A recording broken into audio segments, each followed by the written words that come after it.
যে রোজাদারের সিয়াম পালনকারীর মুখের গন্ধ আল্লাহর কাছে এত বেশি প্রিয় যে মিশকের সুগ্রানের চেয়েও উত্তম। মিশক বলতে কি বুঝেন? মিশক হচ্ছে এক ধরনের সুগ্রান, এত দামি এত উৎকৃষ্ট সুগ্রান যা পৃথিবীর ভিতরে একটা। পৃথিবীতে সবচেয়ে উৎকৃষ্ট দামি সুগ্রান যেটি, সেটি হচ্ছে মিশক। এই মিশকের সুগ্রানের চেয়েও উত্তম বলা হয়েছে, মানে তার সমান বলা হয়। আপনার আমার মুখের গন্ধ সাধারণত আমরা কি আপনার আমার কাছে প্রিয় প্রিয় না, কিন্তু এখানে প্রিয় কার মুখের গন্ধের কথা বলা হয়েছে?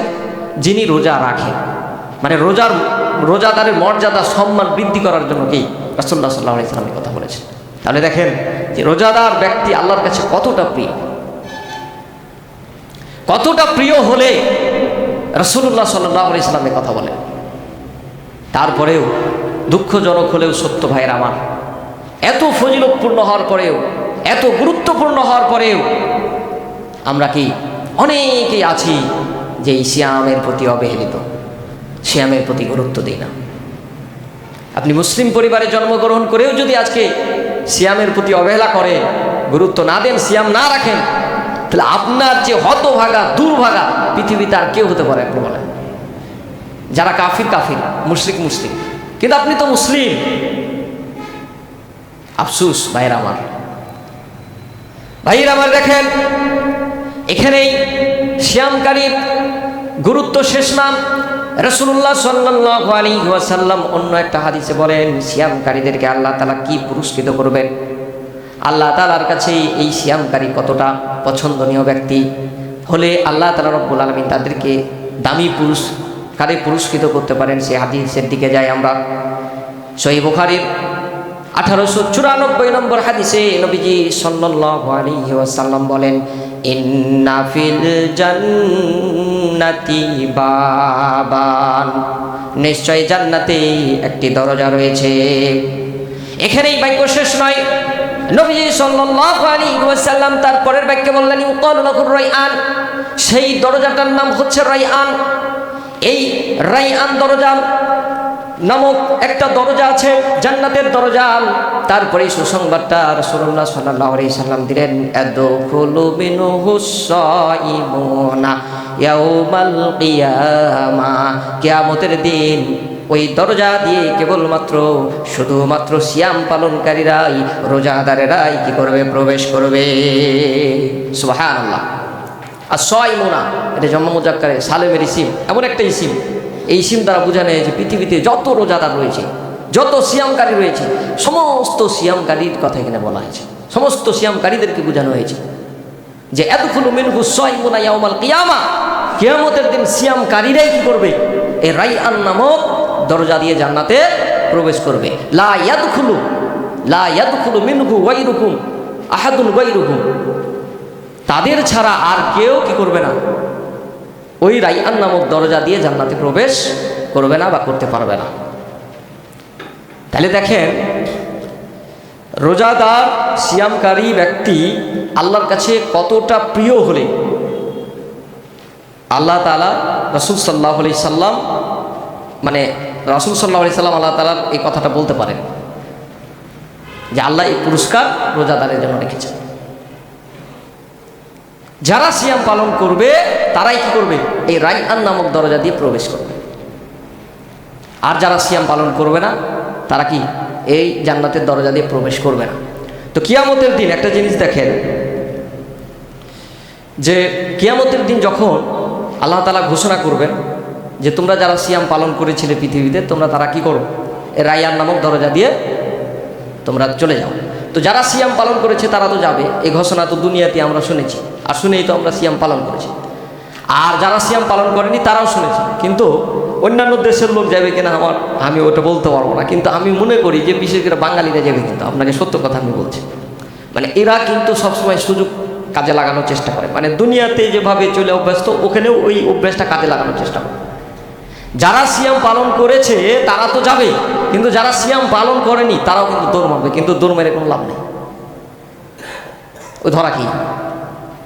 আপনাকে সত্য কথা বলছি কেন, যে এখনই যদি সরকার এরকম কোনো একটা সিস্টেম করে, এরকম একটা ব্যবস্থা নেয় যে যারা সিয়াম পালন করবে তাদেরকে 500 টাকা করে দেওয়া হবে, প্রতিদিন এক একটা সিয়ামের জন্য। তা আপনি এমন কোনো পরিবার তো বাদ থাকবে না, পরিবারের কোনো একটা সদস্যও আপনি খুঁজে পাবেন না যে ও বাদ দিয়েছে। আপনি নিজেই চিন্তা করে দেখেন, ও বাড়িতে যদি একটা 5 বছরের শিশুও থাকে তো সেই শিশুটা আরও কথা বলবে যে এও রোজা রাখে। এটা আমার খুবই দরকার। ইমান থাকবে না থাকবে ওটা পরে নিয়েছে, আগে এইটা দরকার। তো এইরকম লোভী জাত আমরা। আপনাকে সত্য কথা বলছি, আপনি নিজে ভেবে দেখুন, আসলেই কিন্তু। অথচ দেখেন অনেক পরিবার আছে যে 2-1 জন রোজা রাখে না, এমন না, গোটা পরিবারটাই রোজা রাখে না। এটা আমার অভিজ্ঞতা থেকে আপনাকে আমি বললাম।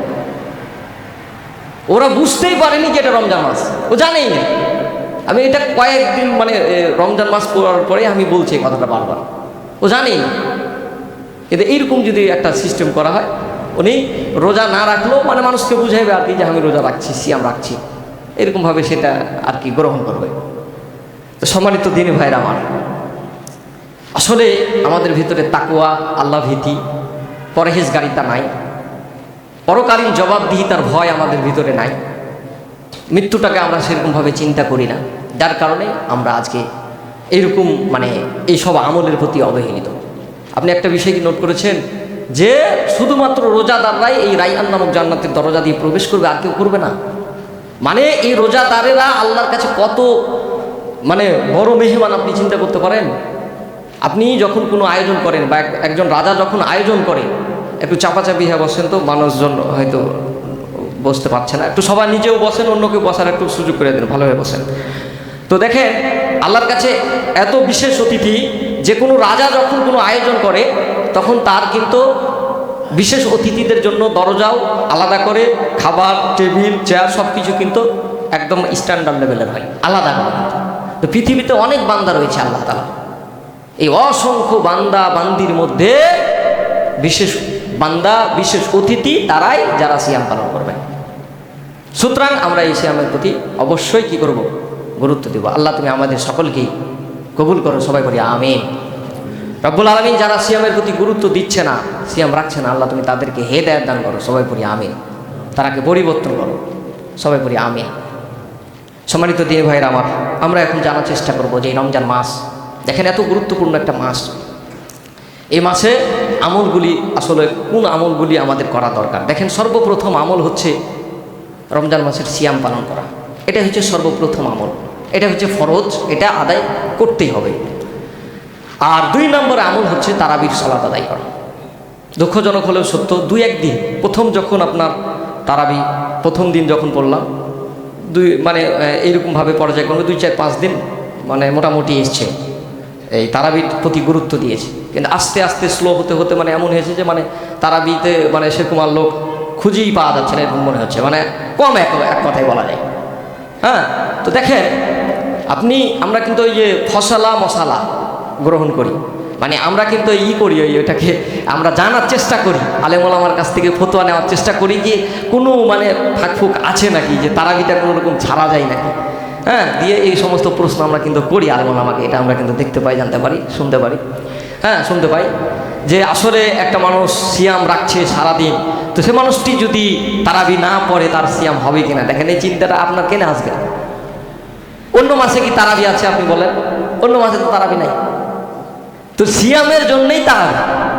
আপনি এটা বাহ্যিকভাবে আপনি চিন্তা করেন, সিয়ামের জন্যই তারাবি নাকি? রমজান মাস বলেই তো তারাবি, তাহলে তো অন্য মাসে তারাবি নাই। তাহলে আপনি সিয়াম রাখতে পারছেন, কত সাধনা সিয়ামের জন্য। সারাটা দিন আপনি মানে কি সব কিছু থেকে, খাবার গ্রহণ করা থেকে ইত্যাদি থেকে আপনি বিরত রাখছেন, এত এত পরিশ্রমের মধ্য দিয়েও আপনি সিয়াম ভাঙছেন না, এটা সাধনা, অনেক বড় সাধনা সারাদিন। আর এই তারাবির সালাত আদায় করতে আপনার কতক্ষণ সময় লাগবে? আমি যেভাবে পড়াচ্ছি 45 মিনিট 40 মিনিট এরকম সময় লাগছে। তো আর কেউ হয়তো 10 মিনিট বেশি লাগে, সর্বোচ্চ 1 ঘন্টা নাকি বলছি। তো 1টা ঘন্টার জন্য আপনি এটা কি করছেন? ফাঁকি দেওয়ার চেষ্টা করছেন। তো ফতোয়া কি যে সিয়াম যদি রাখেন, সিয়াম হবে, সিয়াম আলাদা, তারাবি আলাদা, একটার সাথে আর একটার কি আলাদা আলাদা সম্পর্ক। তবে এই তারাবি হচ্ছে সুন্নাতে মুআক্কাদা। দেখেন 2টা হাদিস আমি বলবো, কোনটার গুরুত্ব কতটুকু আপনি কমাইতে পারবেন না। যেমন মান সামা রমাদানা ঈমানান ওয়া ইহতিসাবান গুফিরা লাহু মা তাকদ্দামা মিন যামবি। এটা হচ্ছে আপনার সিয়ামের গুরুত্ব বলা হয়েছে যে কোনো ব্যক্তি যদি আল্লাহর নৈকট্য লাভের উদ্দেশ্যে কি করে রমজান মাসের সিয়াম সাধনা করে, সিয়াম পালন করে, তো তাহলে তার পূর্ববর্তী ও পরবর্তী গুনাহ মাফ হয়ে যাবে। সুবহানাল্লাহ বলেন। এটা হচ্ছে হাদিস, সহিহ বুখারীর হাদিস। এবং আবার তারপরের হাদিস বলছে তারাবি সম্পর্কে, মান কমা, ওখানে হচ্ছে মান সমা আর এখানে হচ্ছে মান কমা। কমা মানে দাঁড়িয়ে নামাজ আদায় করা, তারাবি বোঝানো হয়েছে। হ্যাঁ, আপনি দুরাকাত করে যে সালাতটা আদায় করে, তো মান কমা রমাদানা ঈমানান ওয়া ইহতিসাবান গুফিরা লাহু মা তাকাদ্দামা মিন যামবি। যে ব্যক্তি আল্লাহর নৈকট্য লাভের উদ্দেশ্যে তারাবির সালাত আদায় করলো, তারাবি কি আদায় করলো, তার পূর্ববর্তী ও পরবর্তী গুনাহগুলিও মাফ হয়ে গেল। সুবহানাল্লাহ। তাহলে আপনি দুটার ফজিলত আপনি কমান দাও। ওইটা হচ্ছে ফরজ, এটা করতেই হবে, আর এটা হচ্ছে সুন্নাতে মুআক্কাদা।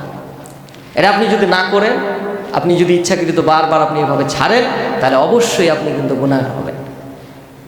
আল্লাহ বলছেন উল আতিউল্লাহ ওয়া আতিউর রাসূল, হে নবী আপনি মানুষদেরকে জানিয়ে দিন